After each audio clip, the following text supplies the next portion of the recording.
Assalamualaikum warahmatullahi wabarakatuh. Innal hamdalillah nahmaduhu wa nasta'inuhu wa nastaghfiruh wa na'udzu billahi min syururi anfusina wa min sayyiati a'malina. May yahdihillahu fala mudhillalah wa may yudlil fala hadiyalah. Alhamdulillah, kita panjatkan syukur pada Allah Subhanahu wa taala kerana kita dapat bersama-sama pada malam ni untuk menyambung pengajian kita daripada kitab hadis yang ke-40. Yang pada bulan lalu, ingat tak kita bincang pasal apa? Siapa datang bulan lepas? Adik yang depan ni, Haji Biru ni. Minggu lepas kita bincang pasal apa? Bulan lepas tak datang lah terus. Ibu-ibu siapa ingat bulan lepas kita bincang pasal apa? Bulan lepas kita bincang hadis yang kedua, hadis Jibril. Kan yang kisah Jibril datang dalam bentuk manusia tu. Jadi tak silap saya bulan lepas kita dah bincang lah sampai berkaitan rukun iman, sampai beriman dengan para rasul. Jadi insya-Allah malam ni kita akan sambung huraian kepada hadis yang kedua, iaitu hadis Jibril. Kemudian insya-Allah kita bacalah sedikit hadis yang ketiga, sebab hadis yang ketiga tu pun berkaitan rukun Islam. Jadi tuan-tuan, kita dah sebutkan bahawa rukun iman ada berapa adik-adik semua? Rukun iman ada berapa? 5. Rukun iman ada berapa? Rukun iman ada berapa? 1 juta, ya Allah. Infinity. Masya Allah, anak-anak sekarang infinity pun dia dah belajar. Ni adik-adik ingat, rukun iman 6 perkara. Berapa? 6. Okey. Jadi kita dah bincang rukun iman yang pertama, percaya beriman kepada Allah, beriman kepada malaikat, beriman kepada kitab, beriman kepada rasul. Jadi hari ini kita nak masuk rukun iman yang kelima. Rukun iman yang kelima iaitu beriman kepada hari kiamat. Beriman pada hari kiamat. Okay, adik-adik, jangan main waktu dengar. Tak boleh main waktu belajar. Waktu main ada, waktu main. Waktu belajar, Okey, kalau kita ingat dalam hadis Jibril, siapa yang ada kitab boleh tengok balik hadis Jibril. Apa yang berlaku bila malaikat Jibril tanya kat Nabi SAW. Dia kata, akhbirni anis sa'ah, bagi tahulah kepadaku tentang hari kiamat. Maka kata Nabi SAW, mal mas'ulu anha, tidaklah orang yang ditanya tentang hari kiamat ni, maksudnya Nabi SAW tu sendiri, bi'a'lama minas sa'il, tidaklah orang yang ditanya ni lagi tahu daripada yang bertanya.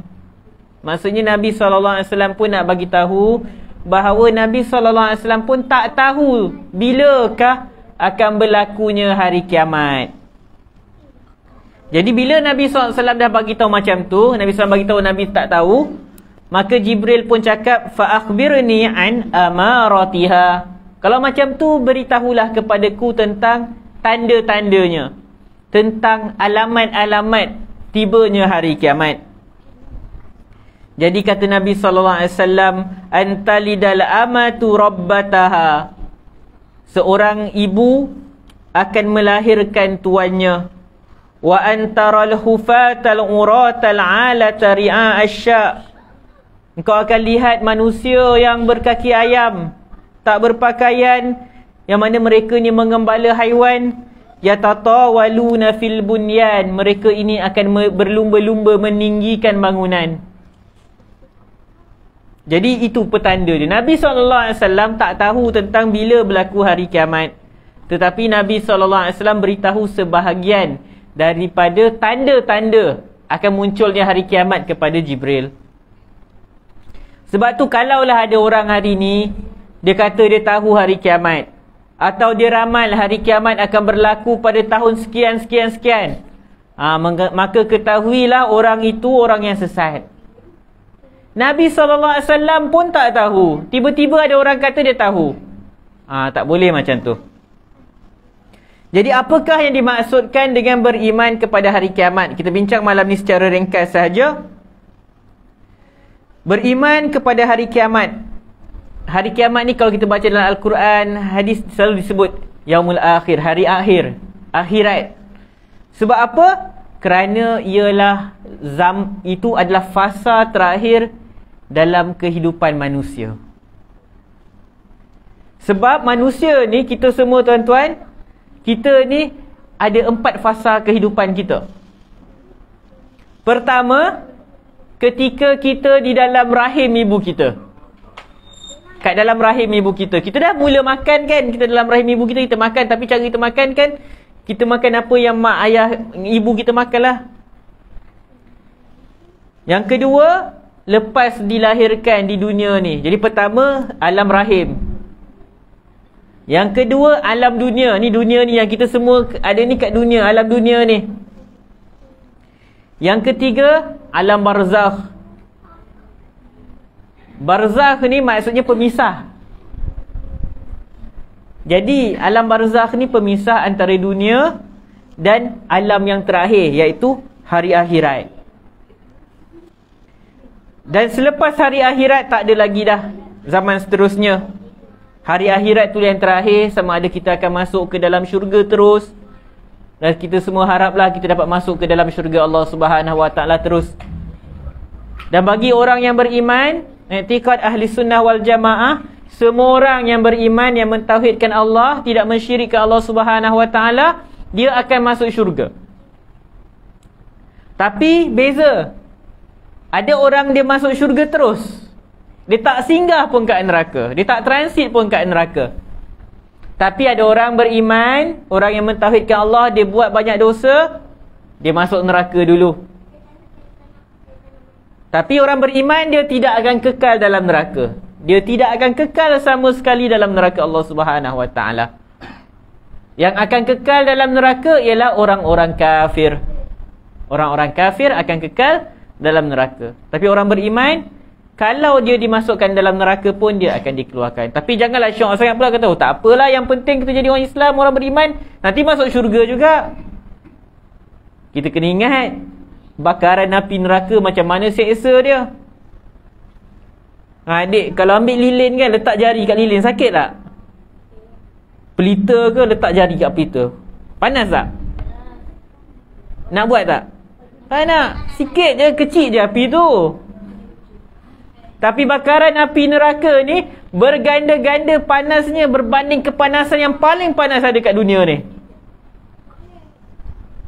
Kalau kita rasa matahari tu panas, kita dekat dengan matahari tu panas, neraka lagi panas berganda-ganda daripada panasnya matahari tersebut. Panas matahari yang sampai kat kita ni dah sejuk dah sebab jauh. Cuba kita dekat. Tuan-tuan, kalau kita baca hadis-hadis berkaitan hari kiamat, apa yang berlaku pada hari kiamat, antaranya macam mana antara jarak kita dengan matahari itu sejengkal je. Adik-adik semua, matahari dengan kita sejengkal, macam mana rasa? Sekarang pun bila musim panas, waktu tengah hari baju kita dah berpeluh-peluh, tak tahan. Tapi waktu hari kiamat nanti matahari dengan kita sejengkal. Tapi apa yang bezakan, dalam hadis sebut, panjang-panjang hadis yang berkaitan bab ni, manusia akan berpeluh-peluh sangat. Ada yang peluh dia sikit, ada yang tenggelam di peluh dia sendiri. Semuanya bergantung kepada amal kita, keimanan kita kepada Allah Subhanahu Wa Taala. Apakah yang termasuk beriman kepada akhirat? Sebagaimana dikatakan oleh para ulama, segala apa yang diberitakan oleh Nabi SAW tentang apa yang terjadi setelah kematian.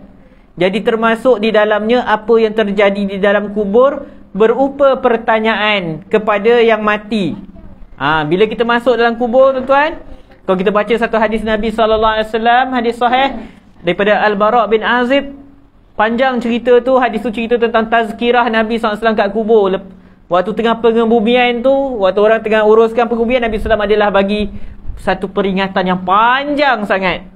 Nabi SAW cerita apa yang berlaku daripada saat mati seseorang sampai roh dia ditarik, sampai dimasukkan ke dalam kubur. Jadi dalam hadis tersebut ada cerita kat kita, apakah soalan dalam kubur. Yang kita tahu kan, soalan bocor tu. Siapa Tuhan kamu? Apa agama kamu? Siapa Nabi kamu?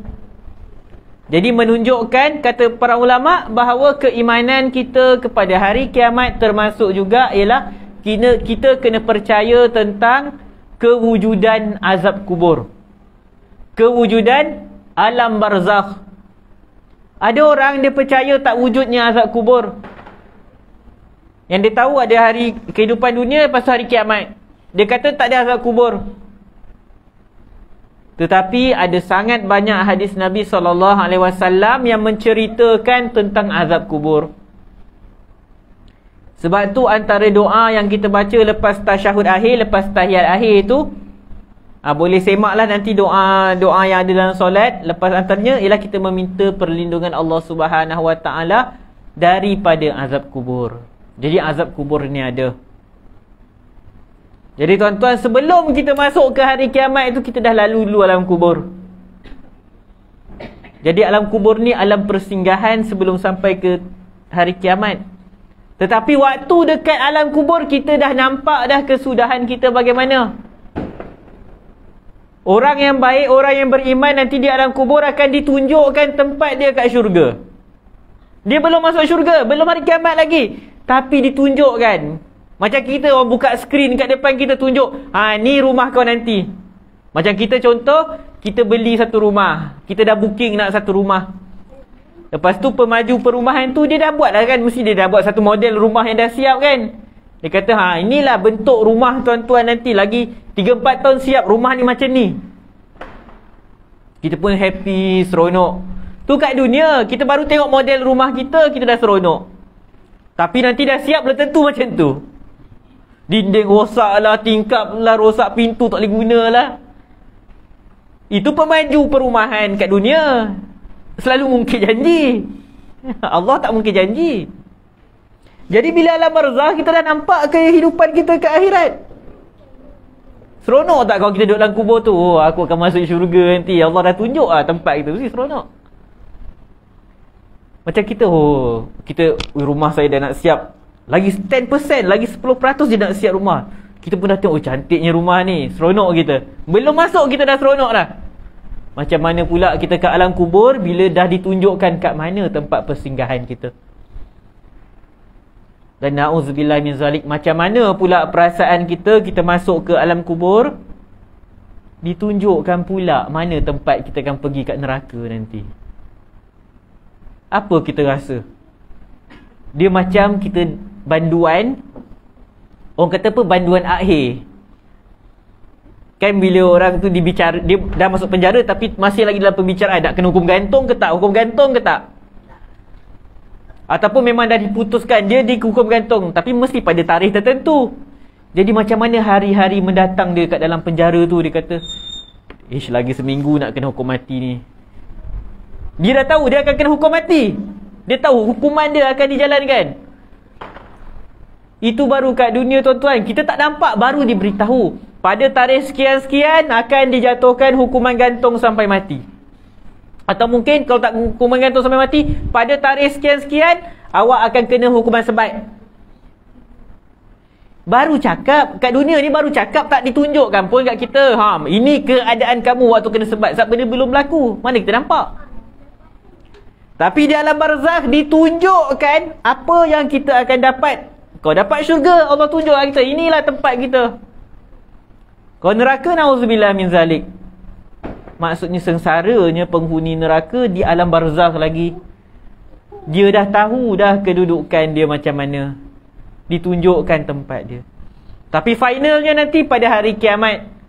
Sebab hari kiamat nanti ada syafaat dan semisalnya. Allah tuan-tuan, Allah ni rahmat dia luas. Rahmat dia luas. Manusia kalau dia masuk neraka Allah Subhanahu Wa Taala sebab keadilan Allah. Manusia bila masuk neraka Allah Subhanahu Wa Taala sebab timbangan amal kejahatan dia lebih berat daripada timbangan kebaikan. Tu confirm. Orang yang masuk neraka semua yang macam ni. Tidak akan ada di dalam neraka manusia yang timbangan kebaikan dia lagi berat daripada kejahatan. Tak akan ada. Sebab tu manusia masuk neraka dengan keadilan Allah Subhanahu Wa Taala. Tetapi Kita semua tuan-tuan, semoga kita terpilih masuk syurga. Kita masuk ke dalam syurga Allah dengan keadilan dan rahmat Allah Subhanahu Wa Taala. Sebab apa? Saya ringkaskanlah, banyak hadis pasal syafaat. Nanti pada hari kiamat ni, antara benda yang berlaku nanti ialah kita punya amalan akan ditimbang. Amalan kita ditimbang. Ada satu hadis bitaqah. Bitaqah ni macam kad pengenalan lah, kad kecil. Ada seorang manusia ni akan dibentangkan amalan dia, ditunjukkan rekod amalan dia, dan rekod kejahatan dia sangat banyak. Kalau dalam hadis tu sebut sejauh mata memandang, banyak sangat. Macam kita ada satu kertas yang panjang, semua tu tertulis amal kejahatan dia. Bayangkan kita pada hari kiamat macam tu, alamak banyaknya amal kejahatan aku. Takut kita. Lalu tak ada kebaikan sikit pun. Jadi dah rasa masuk neraka dah. Tapi Allah Subhanahu Wa Taala Maha Rahmat, Ar-Rahman. Dikeluarkanlah satu kad kecil, bitaqah, yang tertulis padanya kalimah tauhid la ilaha illallah. Lalu ditimbang, dibandingkan antara berat kad la ilaha illallah itu dengan berat buku catatan amal kejahatan dia. Tiba-tiba kad yang kecil tu, kalimah tauhid la ilaha illallah tu, lagi berat daripada catatan amal kejahatan yang sejauh mata memandang. Maksudnya kita boleh katakan, tiba-tiba kita ambil IC kita letakkan kat dacing kan, dacing macam Barisan Nasional tu kan, ada dua piring kan. Kan kalau kedai mamak dulu dia guna macam tu. Jadi kita ambil IC kita letak dekat satu piring. Piring lagi satu tu kita letak buku. Jadi itu misalnya yang IC tu kalimah tauhid la ilaha illallah, yang buku tebal tu kita letak tu, itu adalah rekod kejahatan kita. Logiknya berat buku tu. Tetapi dengan rahmat Allah yang luas, berat lagi kalimah tauhid. Sebab tu kita masuk syurga bukan semata-mata sebab amalan kita. Kalaulah syurga tu harga dia amalan kita tuan-tuan, silap hari bulan tak masuk syurga kita. Kalaulah kita hanya boleh masuk syurga dengan amalan kita semata-mata, maksudnya kita masuk syurga, kita dihakimi dengan keadilan Allah semata-mata. Tanpa sifat rahmat, tanpa sifat pengampun Allah, payah kita nak masuk syurga. Tapi Allah Subhanahu Wa Taala ketika dia ciptakan makhluk, lepas dia ciptakan makhluk, dia tulis di arasy dia, di catatan di arasy dia, yang berbunyi, hadis kursi yang berbunyi sesungguhnya rahmatku mengatasi kemurkaanku. Allah kata sesungguhnya rahmat aku mengatasi kemurkaanku. Sebab tu Allah Ar-Rahman Ar-Rahim. Dalam riwayat lain Allah Subhanahu Wa Taala kata rahmatku mendahului kemurkaanku. Rahmat aku, kata Allah, mendahului kemurkaanku. Para ulama huraikan, kenapa? Tuan-tuan, kemurkaan Allah akan berlaku pada seseorang apabila dia buat maksiat pada Allah kan? Dia buat dosa, dia tinggalkan kewajipan. Bilakah manusia itu dibebankan dengan kewajipan? Bila dia mukallaf. Siapa mukallaf? Berakal. Dia berakal, baligh. Dia baligh. Maksudnya untuk orang yang belum mukallaf, dia belum sampai umur baligh, dosa dia tak dikira. Dia buat macam mana pun dosa dia tak dikira. Dia belum baligh, dia tak solat, dosa dia tak dikira. Orang gila, misalnya orang gila. Sebab tu tuan-tuan jangan hina orang gila. Kita nampak dia gila tapi dia buat apa-apa pun tak ada dosa. Sebab mukallaf tu masih orang yang dah dibebankan dengan tanggungjawab memikul pahala dan dosa. Orang gila, walaupun dia dah akil balik, tapi dia gila, dia hilang akal, terangkat kewajipan daripada dia. Jadi kemurkaan Allah hanya akan datang kepada orang yang mukallaf yang buat perkara yang Allah larang. Tetapi rahmat Allah dah sampai kat kita sejak kita dalam rahim ibu kita lagi, tuan-tuan. Kita dah sebut tadi kan fasa kehidupan manusia. Bermula kita duduk dalam rahim mak kita. Rahmat Allah, kita duduk dalam rahim mak kita tu, kita dapat makan, dapat minum, dapat bernafas. Lepas kita lahir, macam mana rahmat Allah Subhanahu Wa Taala pada kita? Allah jadikan anak tu, baby tu tak ada siapa pun ajar, dia pandai nak minum susu mak dia. Tu rahmat Allah Subhanahu Wa Taala. Rahmat Allah lagi. Tadi kita dah kata kalau orang belum akil balik, dia buat benda dosa, dia tak solat ke apa, dia buka aurat ke, tak dosa, dia tak tanggung dosa. Tapi anak-anak kita walaupun dia belum mukallaf, dia belum balik lagi, dia solat. Dia solat betul. Dia dapat pahala tak? Dapat. Anak kita yang perempuan belum akil balik, pakai tudung elok, tutup aurat, dapat pahala? Dapat. Tapi bila dia buka aurat, dia belum balik, dia tak berdosa. Nampak tak macam mana murka Allah tu bila kita dah mukallaf, dah balik baru start. Tapi rahmat Allah tu sejak kita dalam rahim mak kita, kita dah dapat rahmat Allah Subhanahu Wa Taala.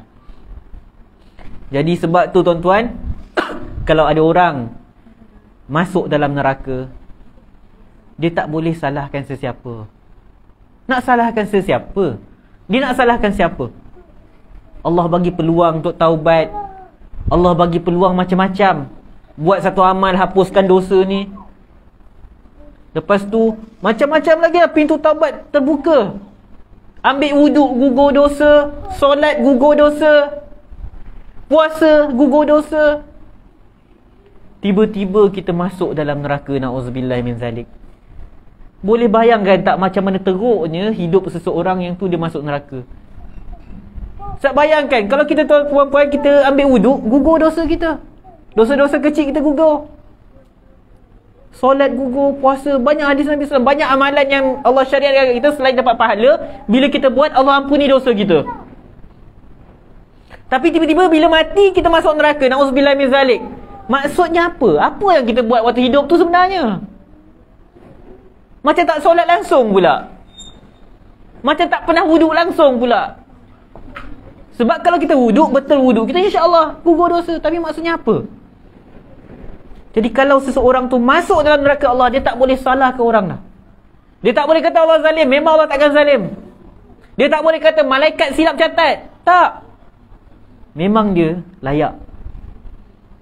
Tapi bila kita masuk syurga, kadang-kadang orang yang masuk syurga ni, ada yang memang sebab amalan dia berat, amalan kebaikan dia berat. Tapi ada juga yang masuk dengan syafaat, dengan rahmat Allah Subhanahu Wa Taala. Jadi nak bincang pasal syurga neraka ni panjang lah. Perlukan satu kuliah sesi yang lain. Sebab banyak cerita pasal syurga dan neraka. Cerita syurga neraka ni masyok lah kita bincang kan.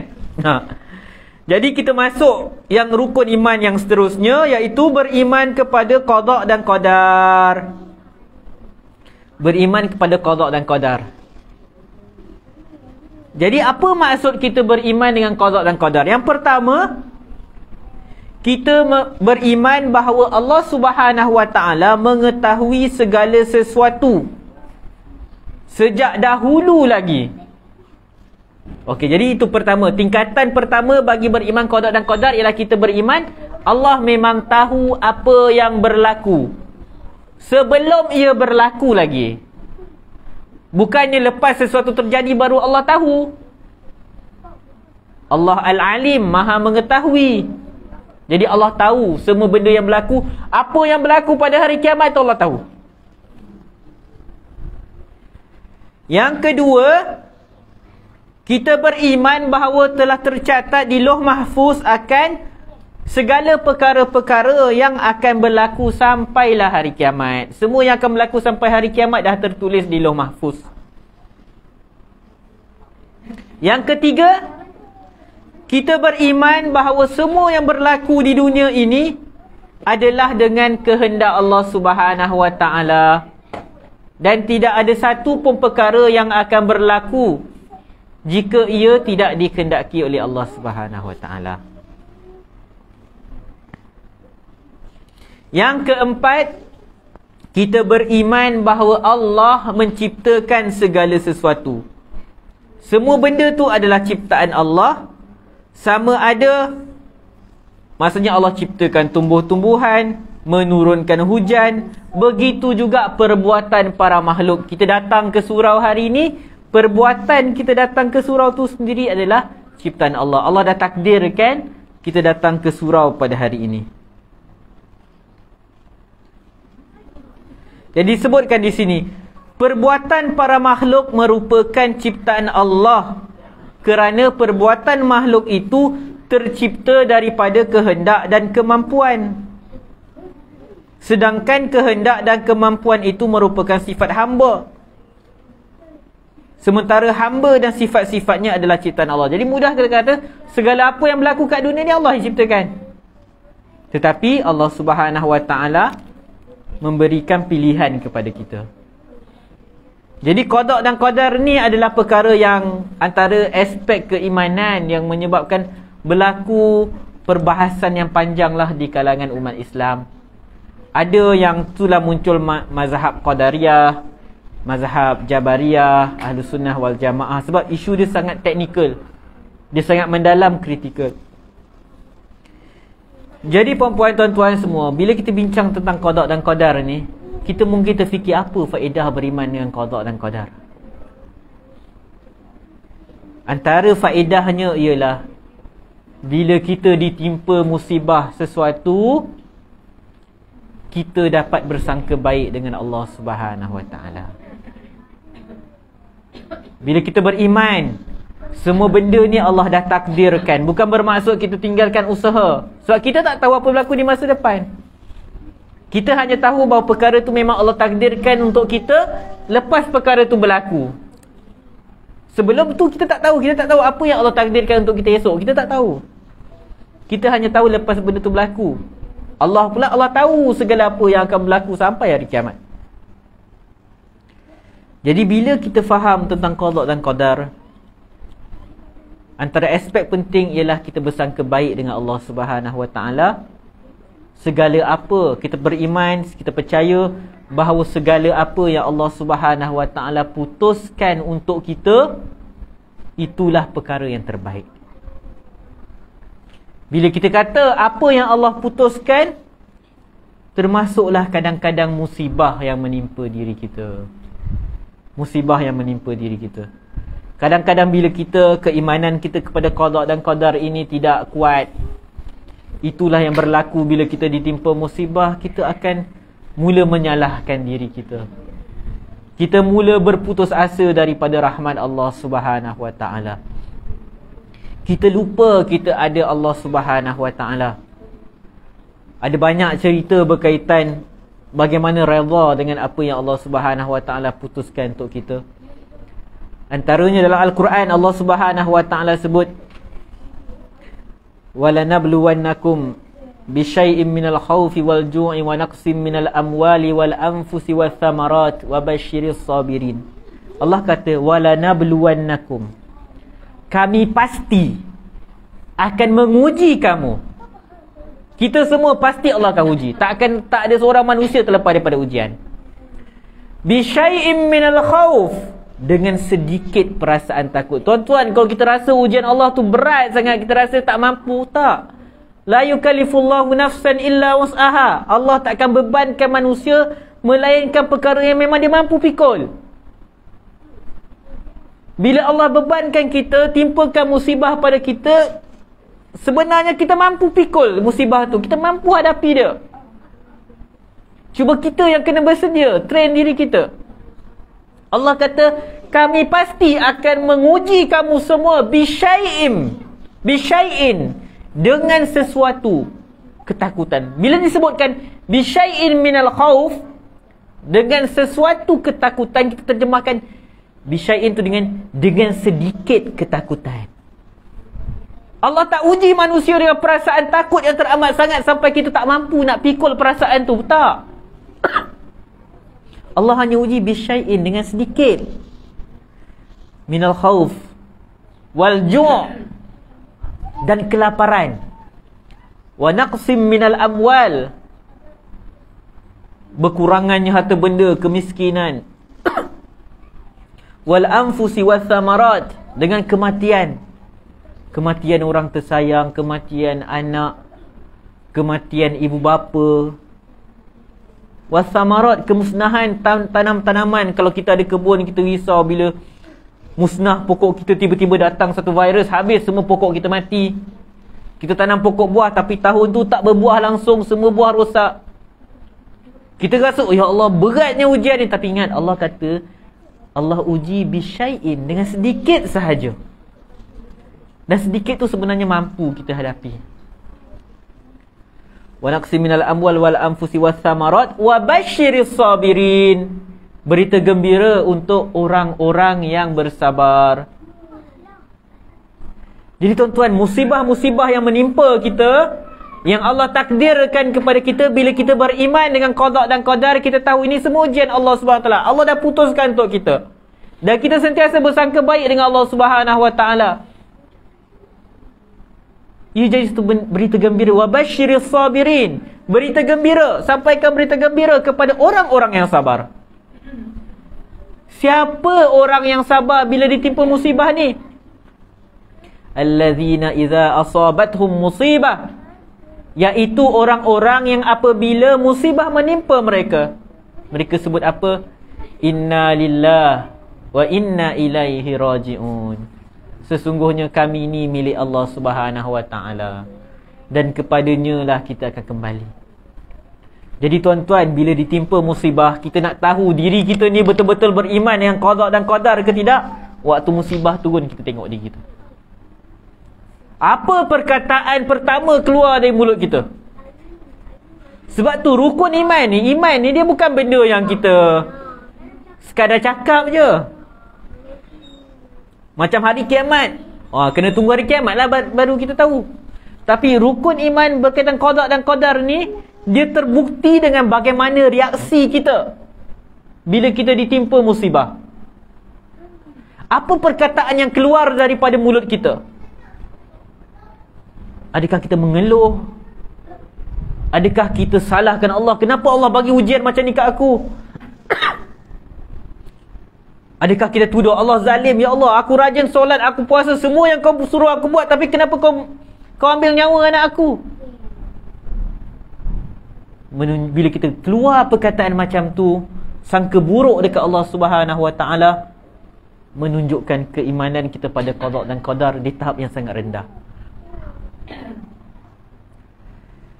Wa basyiris sabirin, berita gembira untuk orang-orang yang bersabar, iaitu orang yang bila ditimpa musibah dia sebut innalillah wa inna ilaihi raji'un. Tuan-tuan, ada satu cerita kisah Ummu Salamah. Ummu Salamah radhiyallahu anha, dia ada suami dia Abu Salamah. Satu hari suami dia Abu Salamah ni meninggal dunia. Abu Salamah meninggal dunia. Jadi Ummu Salamah sangat sayang kat Abu Salamah. Dia sedih lah macam biasa, tak ada masalah sedih. Bila Abu Salamah meninggal dunia, dia teringat pada satu doa yang diajar oleh Abu Salamah kepada dia. Doa tu diajar oleh Rasulullah SAW kepada Abu Salamah, dan Abu Salamah ajar kepada isteri dia Ummu Salamah. Apa doa tersebut? Bila ditimpa musibah, sebut inna lillah wa inna ilaihi raji'un, kemudian berdoa pada Allah. Apa doa dia? Ya Allah, berikanlah pahala untuk musibah yang menimpaku, dan gantikanlahnya dengan perkara yang lebih baik daripada itu. Bila Abu Salamah radhiyallahu anhu meninggal dunia, Ummu Salamah teringat doa ni. Dia teringat suami dia pernah ajar doa ni, tapi dia terfikir, ada ke lelaki yang lagi baik daripada Abu Salamah? Tapi dia tahu doa tu Nabi SAW yang ajar. Nampak macam mana? Inilah petunjuk orang yang beriman dengan qada dan qadar. Dia kematian suami dia, dia tak adalah menampar-nampar muka. Kan kau zaman jahiliah dulu, sebab tu ada larangan meratap. Kau orang-orang Arab dulu bila meratap berlaku kematian, dia tarik-tarik rambut, dia tepuk-tepuk muka, dia koyak-koyak baju. Itu semua lambang tak beriman dengan qada dan qadar, atau iman pada qada dan qadar bermasalah. Jadi Ummu Salamah tahu doa ni Nabi SAW yang ajar. Dia pun baca innalillahi wa inna ilaihi raji'un. Ya Allah, bagilah pahala untuk musibah yang menimpa diriku dan gantikanlah dengan yang lebih baik daripadanya. Maka dia pun baca doa tersebut. Dia baca doa tersebut, dan dengan takdir Allah Subhanahu wa taala, Allah gantikan suaminya dengan siapa? Tahu tak siapa ganti Abu Salamah? Rasulullah sallallahu alaihi wasallam. Sebab tu puan-puan, tuan-tuan semua, bila kita beriman dengan qada dan qadar. Ni dah pukul berapa ni sebenarnya? Sekarang pukul apa? Jam ni hidup ke? 9.25. Astagfirullah. Sebaik saya tanya. Saya tahu jam ni 9 suku. Dia tadi 9 suku. 9.25. Okey, kalau 9.40 bagi tahu saya. Saya tahu dia tadi 9 suku. 9 suku tak gerak-gerak jarum dia. Nabi SAW bagi tahu kat kita, ajaban li amril mu'min. Sungguh menakjubkan urusan orang beriman. Uniknya urusan orang beriman ni. Kenapa? Kerana semuanya baik. Urusan orang beriman, kata Nabi SAW, sangat menakjubkan urusan orang beriman. Semua urusannya baik. Apabila musibah menimpa dirinya, dia bersabar, maka itu baik untuk dia. Dan apabila perkara yang menggembirakan datang kepada dia, dia bersyukur, itu juga baik untuk dia. Jadi tuan-tuan, bila kita beriman dengan qada dan qadar, semua urusan kita jadi baik. Apa saja Allah bagi akan jadi baik kat kita. Sebab kita tahu ini datang daripada Allah Subhanahu Wa Taala. Ini apa yang Allah putuskan untuk diri kita, dan kita ketahui bahawa Allah diputuskan yang terbaik. Allah Maha mengetahui, dia mengetahui apa yang terbaik untuk kita. Susah tak nak rasa macam tu? Waktu kuliah ni rasa senang lah nak sebut. Cuba nanti esok bawa kereta sedar-sedar kan, nak tengah cuti ke apa, boom, kereta baru beli, orang langgar di belakang. Apa perkataan pertama keluar di mulut kita? Dapat pula budak yang langgar tu naik motor, tak ada lesen, tak pakai helmet. Budak sekolah lah tu. Dilanggar kereta kita, baru beli, baru dalam perjalanan balik daripada kedai kereta nak ke rumah, kena langgar di belakang. Keimanan kita pada qada dan qadar waktu tu lah teruji. Apa yang keluar di mulut kita? Kita pergi maki hamun je ke? Apa budak ni, mak bapak kau tak ajar ke apa-apa? Macam-macam kita keluar. Lepas tu dah balik rumah, isi kata, bang sabar bang, Allah uji. Baru kita nak sebut innalillahi wa inna ilaihi raji'un. Boleh lah, tapi kata Nabi SAW, sabar tu pada hentakan yang pertama. Sabar tu waktu musibah tu kena kat diri kita, tu baru dikira kesabaran. Lepas dah 2-3 hari kita dah relax, tenang, dah waras balik, baru tak apalah, ni dunia ni pinjaman semata. Tapi dah lepas 3 hari baru kita cakap macam tu. Tapi sabar ni yang dikira waktu yang tu, hentakan pertama, waktu kena tu, apa yang keluar dari mulut kita. Dan tuan-tuan, bila kita sebut tentang ujian, kita jangan ingat benda musibah, sakit, kematian tu je. Kita dapat kesenangan pun, apa yang keluar daripada mulut kita? Anak kita dapat straight A exam, SPM dapat ber-A, berderet A dia. Masuk universiti for flat. Habis universiti, pangkat tinggi, gaji besar. Kita pun, orang tanya, anak kau macam mana? Dia kata, anak aku tok, dia tu jadi pandai sebab akulah. Aku hantar dia kat sekolah, aku hantar dia pergi tuition, semua aku. Dia rasa macam anak dia tu berjaya semua sebab usaha dia. Tak terpacul pun dari mulut dia, alhamdulillahnya Allah yang bagi kat aku. Sebab qada dan qadar. Dia lupa anak dia tu berjaya dengan takdir Allah Subhanahu Wa Taala. Allah yang bagi. Jadi orang yang tak ada, yang keimanan pada qada dan qadar rendah, nanti bila dia dapat satu nikmat, dia akan rasa semua ni berlaku sebab usaha dia, tanpa ada campur tangan daripada Allah. Dia rasa semua benda ni sebab aku yang buat. Kalau tak ada aku, tak jadi benda ni. Contohlah kalau dia ketua kampung. Contoh, nak bagi faham. Dia kata, hey, kalau tak ada sel ni tak maju kampung ni. Sel tu lepas Negeri Sembilan. Kalau tak ada aku, tak maju kampung ni. Kalau tak ada aku, flat ni tak jadi. Surau ni tak jadi cantik macam ni kalau tak ada aku. Surau ni cantik sebab aku pemimpin dia. Aku pengerusi surau ni. Contoh saya bagi. Negara ni maju sebab aku Perdana Menteri.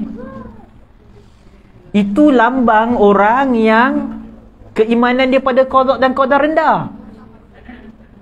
Sebab dia menisbahkan segala nikmat, kebaikan yang berlaku, kemajuan semua kepada diri dia. Dia lupa benda tu Allah yang bagi. Allah yang bagi. Kenapa saya hurai macam ni? Sebab saya nak kita semua lihat keimanan pada qada dan qadar ni bukan benda yang kita duk bincang. Kadang-kadang kita bincang mendalam-mendalam sampai kita pun pening benda qada dan qadar ni sebenarnya. Tapi keimanan pada qada dan qadar ni terzahir pada diri kita, sama ada ketika kita ditimpa musibah atau ketika kita dapat benda yang menggembirakan. Tindakan kita menggambarkan keimanan kita kepada qada dan qadar. Ucapan yang keluar daripada mulut kita bila sesuatu berlaku tu menggambarkan level keimanan kita kepada qada dan qadar. Kalau kita lepas dapat nikmat, ucapan pertama kita lah alhamdulillah, terima kasih Allah sebab bagi ni kat kami. Tu alhamdulillah lah. Maksud kita tahu Allah yang bagi benda tu. Ditimpa musibah, kita ucap innalillahi wa inna ilaihi raji'un. Alhamdulillah. Maksudnya keimanan kita kat qada dan qadar tu okey. Jadi jaga diri kita, kena tahu dan bersangka baik dengan Allah Subhanahu Wa Taala.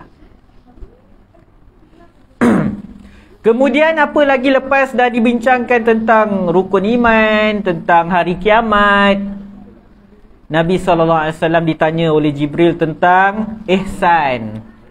Apa soalan dia tentang ihsan? Dia minta kat Nabi SAW, ceritakan pada aku tentang ihsan. Fa akhbirni anil ihsan. Apa tu ihsan? Maka Nabi SAW kata, anta abudallah ka'annaka tarahu. Kamu menyembah Allah seolah-olah kamu menyaksikannya. Kamu menyembah Allah seolah-olah kamu nampak Allah Subhanahu Wa Taala. Fa illam takun tarahu fa innahu yaraka. Kalau kamu tak mampu nak rasa macam tu, nak rasa macam kamu nampak Allah Subhanahu Wa Taala, ketahuilah sesungguhnya Allah Subhanahu Wa Taala melihat kamu. Itu ihsan. Kata Al-Imam An-Nawawi rahimahullah, inilah makam musyahadah. Kalau orang sufi dia suka benda-benda ni, makam musyahadah dan semisal. Musyahadah ni itulah. Maksudnya dia feel, dia dapat rasa seolah-olah dia nampak Allah. Kat dunia ni kita memang tak nampak Allah. Tapi orang yang sampai tahap ihsan, dia rasa macam tu. Seolah-olah dia nampak Allah Subhanahu Wa Taala. Nawawi sebut, inilah makam musyahadah kerana orang yang ditakdirkan dapat menyaksikan Allah Subhanahu Wa Taala. Maksudnya dia dapat rasa seolah-olah dia nampak Allah Subhanahu Wa Taala. Dia akan malu berpaling kepada selainnya dalam solat. Orang yang dia rasa macam dia nampak Allah, waktu solat tu dia malu untuk fikir pasal benda lain. Nah, macam mana nak faham dia macam ni? Kita buat kerja kat dalam pejabat kita, ada CCTV. Ada CCTV. Yang tu kita tahu ada orang perhati kita. Okay, macam mana kalau kita buat kerja dalam pejabat, depan tu bilik bos kita. Bilik bos kita, dindingnya pula cermin. Bos kita nampak kita. Dia nampak kita buat apa, kita pun nampak bos kita buat apa. Macam mana rasa buat kerja waktu tu? Nampak muka bos sentiasa. Buka mata lah bos kat depan. Jadi macam tu lah lebih kurang nak terangkan maksud musyahadah ni. Seolah-olah kita nampak Allah. Sebab kita memang tak nampak Allah kat dunia ni. Kita hanya akan nampak Allah bila kat hari kiamat, bila kita masuk syurga. Nikmat yang paling besar kita dapat kat syurga nanti ialah kelazatan melihat wajah Allah Subhanahu Wa Taala. Sebab kita semua tak tahu Allah macam mana. Orang duk bahas Allah macam tu, macam ni, macam tu, macam ni. Pada zaman ni biasa orang bincang macam tu kan. Akidah pasal sifat-sifat Allah. Allah macam tu, tak boleh macam ni, macam tu. Pada hari kiamat tapi untuk siapa? Untuk orang beriman je lah. Orang beriman, selain masuk syurga, kelazatan yang paling tinggi daripada syurga ialah dapat tengok Allah. Kita dapat tengok Allah. Tapi kat dunia kita tak dapat tengok Allah. Tapi orang yang dia berusaha melakukan ketaatan. Sebab nak sampai level ihsan ni bukanlah semudah tu. Tak mudah untuk kita ibadah dalam keadaan kita rasa seolah-olah kita nampak Allah Subhanahu Wa Taala. So macam mana kita nak rasa kita nampak sesuatu yang memang kita tak pernah nampak? Kita tak pernah nampak Allah Subhanahu Wa Taala. Macam mana kita nak dapat feel tu? Macam mana kita nak sampai ke level musyahadah tu? Jadi itu adalah kurniaan Allah kepada orang yang istiqamah berterusan melakukan ibadah. Bila seseorang tu dapat feel macam tu, itulah yang akan menyebabkan solat dia berkualiti. Bila dia duduk sorang-sorang, dia takut buat maksiat. Jadi itu makam musyahadah. Tapi kalau kita tak dapat sampai ke tahap tu, paling kurang kita kena sampai pada level yang mana kita meyakini bahawa Allah Subhanahu Wa Taala nampak kita, tengok kita. Tak dapat sampai level musyahadah tak apa. Tapi paling kurang kita mesti ada keyakinan bahawa Allah Subhanahu Wa Taala nampak apa yang kita lakukan. Jadi sebab bila kita yakin Allah nampak apa kita buat, sebab tu kita akan buat ibadah kita dengan penuh kualiti kepada Allah Subhanahu Wa Taala. Sebab apa amal ibadah kita tunggang langgang, kadang-kadang kita solat kat masjid cantik. Sunat-sunat semua buat. Pakai baju waktu solat kat masjid elok je. Ni peringatan untuk saya jugalah kan. Tapi bila solat kat rumah, ringkas je kita buat.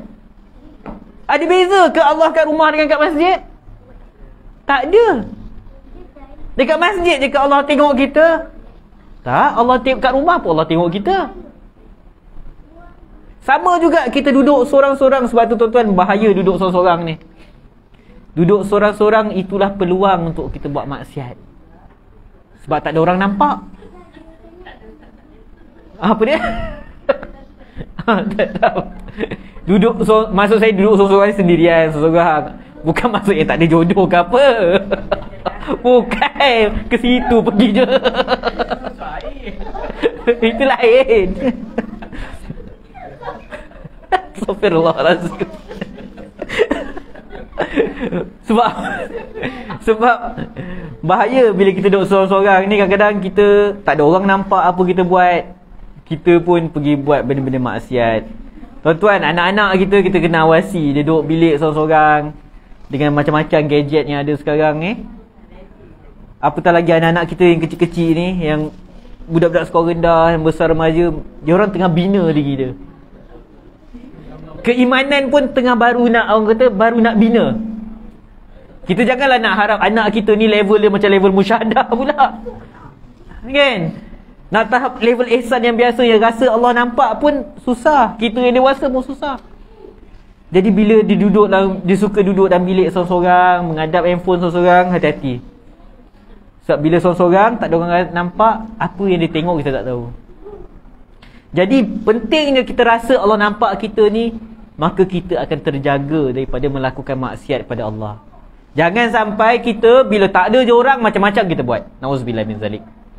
Bukan maksud kita maksum. Kalau kita tapi maksudnya kita bila kita sedar Allah nampak kita, kita akan kontrol lah sikit perbuatan kita, walaupun mungkin terjebak dalam dosa juga. Tapi tidaklah sampai bersendirian je buat dosa. Orang tak ada je buat dosa. Nauzubillah min zalik. Itu masalah, Okey. Jadi kita dah bincang tentang rukun iman, tentang rukun Islam. Jadi insya-Allah kita tutup malam ni dengan kita baca hadis yang ketiga lah. Hadis ketiga ni dia punya huraian tak panjang sebab dia berkaitan rukun Islam juga. Kita masuk hadis yang ketiga. Siapa ada buku boleh tengok buku. An Abi Abdurrahman Abdullah bin Umar bin Al-Khattab radhiyallahu anhuma qala, daripada Abu Abdurrahman Abdullah bin Umar bin Al-Khattab radhiyallahu anhuma, anak kepada Saidina Umar.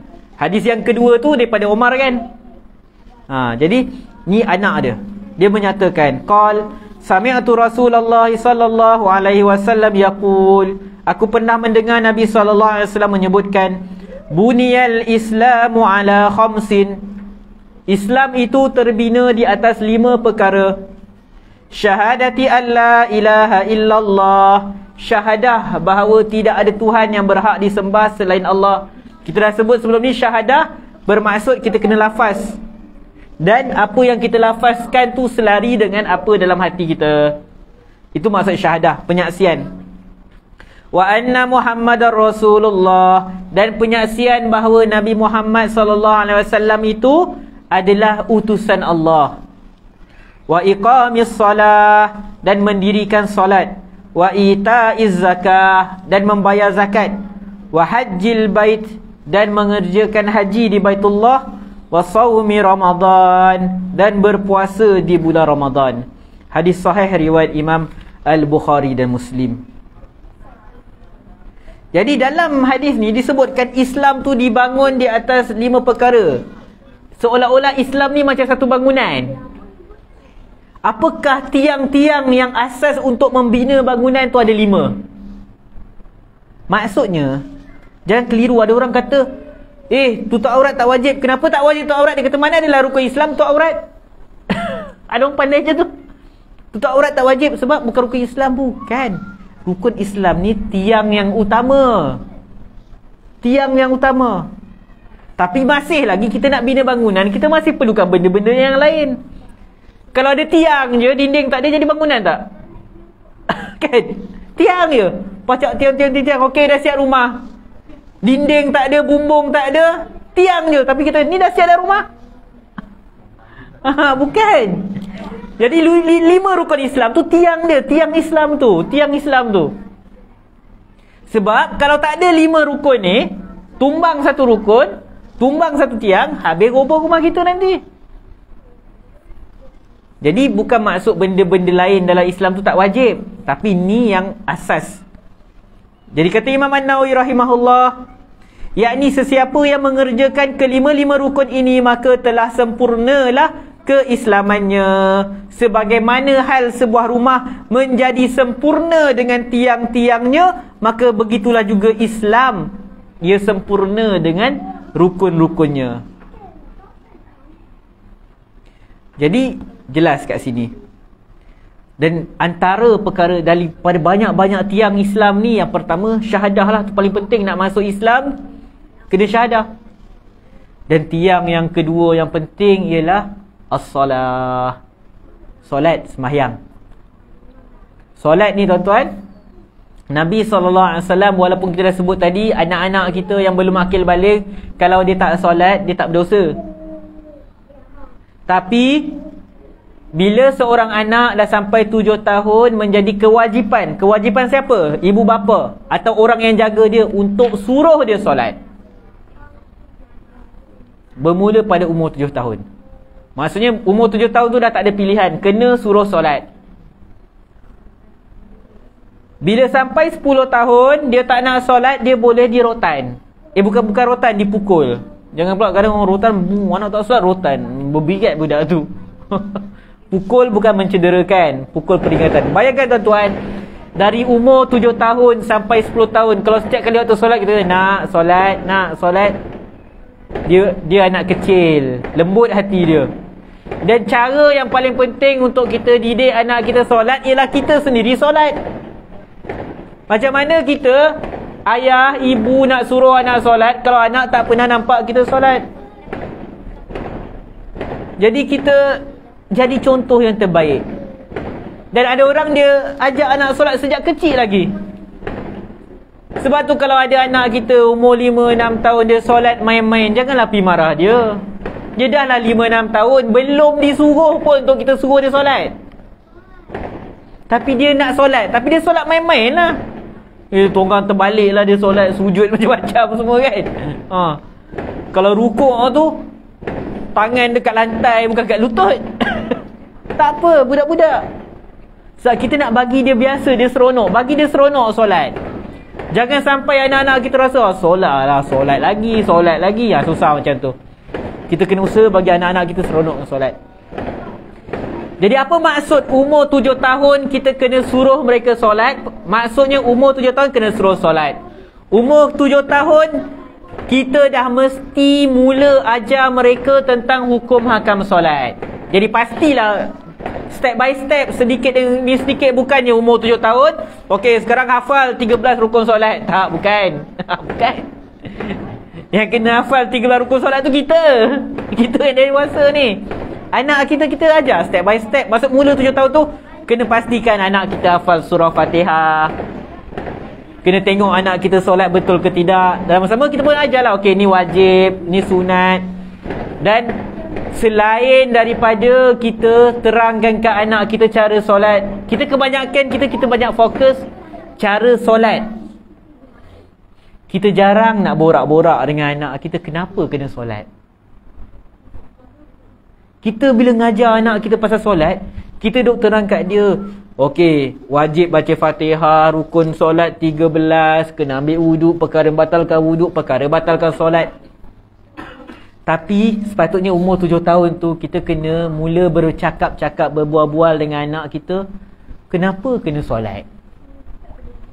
Jadi kita kena bincang, Allah ciptakan kita, Allah bagi rahmat kat kita, Allah bagi nikmat, sebab tu kita kena solat. Kita kena terangkan kat dia kenapa kita kena solat. Jadi nak tak nak, pertama ibu bapa pun kena belajar lah. Kita ibu bapa kita kena belajar supaya kita ada modal nak bercakap dengan anak kita. Sebab nak ajar anak-anak solat bukan macam saya berceramah kat depan ni. Takkan dengan anak, okay, innalhamdulillah nahmaduhu wa nasta'inuhu. Tak jadi. Kita borak-borak dengan anak kita, sambil borak-borak dalam kereta nak pergi sekolah tu. Tanya, adik tahu tak kenapa kita kena solat? Bagi tahulah kewajipan kita sebagai Muslim, nikmat yang Allah bagi kat kita. Kena tanya dia, cuba adik tengok muka adik ni, ada hidung, ada mata, ada mulut. Siapa yang bagi adik semua ni? Sebab kita nak bagi dia tahu, kenal Allah dulu. Sebab solat tu kita sembah Allah. Jadi dia kena kenal dulu Tuhan dia. Kalau tak, dia akan solat tapi kenapa dia solat? Nanti dia membesar, kita takut dia membesar dalam keadaan dia hanya tahu hukum solat, cara solat, tapi akhirnya dia tinggalkan solat sebab dia rasa, kenapa kena solat? Dia rasa, kenapa aku kena solat? Kawan aku tak solat pun okey je, baik je. Kawan dia yang bukan Islam tak solat, elok je, dapat straight A. Jadi kita nak dia membesar dalam keadaan dia pun faham kenapa dia kena solat. Jadi itu rukun Islam yang pertama. Berapa dah? Okey, dah 9.45 dah. Saya bagi kata ni 9.40 kena bagi warning kan. Okey, tak apa, kita tamatkan di sini sebab isu rukun Islam kita dah bincang dah pada bulan lepas. Cuma penutup tu saya nak sentuh pasal solat lah, sebab itu kewajipan yang paling utama kita kena tekankan. Jadi tuan-tuan, bila kita anak kita dah 7 tahun, kalau mampu lebih awal pun boleh borak-borak dengan dia kenapa kena solat, kenapa kena sembah Allah Subhanahu Wa Taala. Jadi kita berbual tentang Allah Subhanahu Wa Taala, dan kita, maksudnya kita pun kena mengajilah untuk kita tahu apa nak ajar dekat anak kita. Wallahu a'lam. Jadi sebelum kita bersurai, ada sebarang persoalan? Ibu-ibu ada soalan? Okey puan. Okey. Kalau sampai tua tak, Masya-Allah. Berat. Memang kritikal tu. Sebab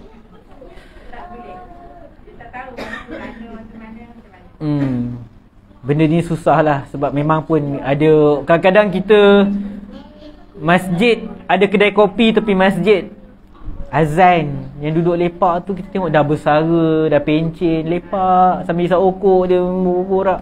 Masjid kat depan tu dia takkan tak boleh nak berjalan pergi masjid. Tu kadang bila check tak reti solat. Jadi tuan-tuan, bila benda macam ni, pertama kita kena ingat pintu taubat ni sentiasa terbuka. Tapi sentiasa terbuka dia ada juga tarikh tamat dia. Taubat tak diterima bila nyawa dah sampai kat kerongkong. Jadi selagi kita belum mati ni, kalau ada kawan-kawan kita yang tak solat, kalau kita mampu tegur, tegur. Saya sebut kalau mampu tegur. Ada orang tak boleh ditegur. Macam kalau betul. Kadang-kadang ada muslimah yang kaum hawa diuji dengan suami. Dia kalau isteri tak solat, suami nak tegur tu senang sikit saya rasa. Tapi kalau suami tak solat, isteri nak tegur tu payah sikit. Dapat pula kalau suami na'udzubillah kaki pukul dan semisalnya, kan tegur bergaduh, anak dah besar, kan bercerai-berai pula sebab tegur. Jadi tuan-tuan, selain daripada tegur, ada perkara yang paling utama kita kena buat, ialah doa. Kita selalu tegur orang, dia ni buat maksiat, anak jiran aku buat macam tu, kenapa macam ni, kenapa tu. Benda-benda buruk kita nampak, kita selalu komplain, kenapa macam ni, kenapa orang isap dadah, kenapa maksiat, kenapa tak tahu aurat. Tapi kita tanya diri kita, berapa banyak doa yang kita dah minta ke Allah, ya Allah bagilah hidayah kat dia. Kalau kita diuji, ada ahli keluarga kita tak solat, adik-beradik ke, suami ke, anak ke, pasangan ke, selain daripada tegur, doa kita ke Allah Subhanahu Wa Taala. Kita doa, ya Allah, Kau bagilah hidayah kepada anak aku, bagilah hidayah kepada pasanganku, bagilah hidayah kepada ahli keluargaku. Jangan putus asa daripada berdoa. Tuan-tuan, Nabi SAW tak putus asa berdoa untuk umat dia. Nabi SAW tak putus asa. Nabi SAW lepas peristiwa Taif, yang mana Nabi pergi dakwah ke Taif, dibalas dengan dibaling batu sampai cedera dan semisalnya. Malaikat offer kat Nabi SAW nak angkat gunung hempas kat penduduk Taif. Nabi SAW setuju tak? Nabi SAW tak setuju. Nabi kata jangan. Nabi SAW kata boleh jadi nanti cucu cicit dia akan beriman. Nanti akan orang-orang dia akan beriman juga. Maksudnya kita, kalau ada orang keliling kita yang macam tu tak solat, walaupun dah tua, jangan kita putus asa untuk berdoa agar dia dapat hidayah. Dan kalau mampu kita tegur. Kalau mampu kita tegur. Cuma jangan malukan dia lah. Jangan cerita kat orang. Kalau kita ada ahli keluarga tak solat, tak payah buka cerita. Ya anak aku, kalau minta nasihat daripada ustaz ke yang kita percaya tak apa. Tapi jangan sampai kisah anak kita tak solat jadi buah mulut masyarakat jiran semua. Jangan. Jaga maruah.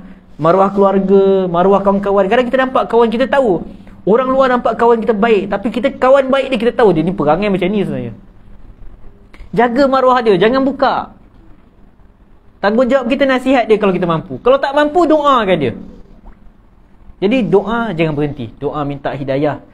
Sebab tu kita selalu dalam solat kita minta apa? Ihdinas. Kita tak minta ihdini. Ihdini tu tunjukkan aku. Ihdinas maksudnya tunjukkan kami. Tunjukkan kami jalan yang lurus.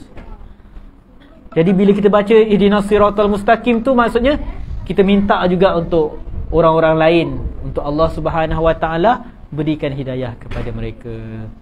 Jadi wallahu a'lam, sampai di sini sahajalah. InsyaAllah pada bulan hadapan kita akan masuk kepada hadis yang keempat, yang berkaitan amal itu tergantung kepada penutupnya. Hadis pertama amal berkaitan niat. Hadis yang keempat, amal itu bergantung kepada penutupnya atau pengakhirannya. Wallahu a'lam. Subhanakallahumma wa bihamdika asyhadu an la ilaha illa anta astaghfiruka wa atubu ilaik. Assalamualaikum warahmatullahi wabarakatuh.